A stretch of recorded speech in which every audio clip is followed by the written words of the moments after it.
and when I talk to investors, and especially to foreign investors, the way I explain that is, so we have a European country sitting on top of India, and then we have a ASEAN country below that, and then we have a sub-Saharan Africa, and these are really three countries within India, and we were operating in Europe, right? And so therefore, what we didn't realize is that this Europe really doesn't care about prices, doesn't care about what the premium you're paying. They lead a European life, and they may be cloistered in their own gated communities in India, and but their aspirations are international.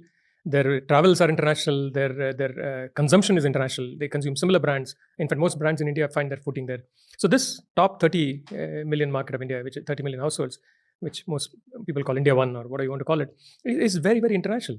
And this is not a value-based market.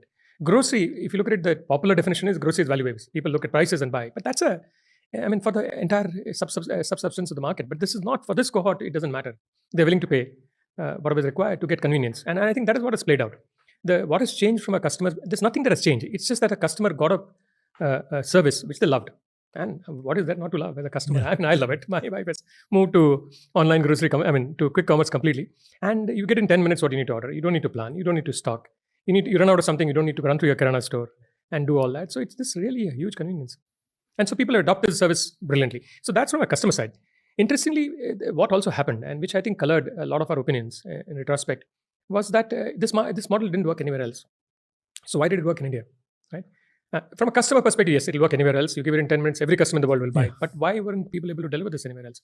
And I think there is a unique conjunction of three factors that happen in India, which is different from the rest of the world. One is obviously we have very high density, right? Only China has this kind of density. And why is density important? Because you can get a very large revenue from a 1 kilometer, 1.5 kilometer kind of radius, which you can't do in other places in the world.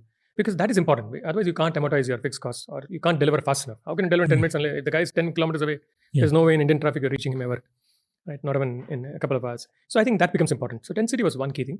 The second thing was, the kind of retail store density or retail store penetration. So look at number of grocery stores. I'll give you an example. I was setting up new stores for us when we were doing a physical retail business way back in 99, 2000. And the number of stores grocery stores that were there in Indiranagar, I think we have lesser number of stores today in Indiranagar than then. Wow. That's an amazing fact. Yeah, it's actually, I can count because I know the names that were there. I can count the names that were there. And stores, and these I'm talking of supermarkets, not Kirana stores, supermarkets. And supermarkets have actually disappeared in India, or disappearing. And the reason for that is very high retail rents. And therefore, and your catchment is again only 1.5 to 2 kilometers. People can't travel more.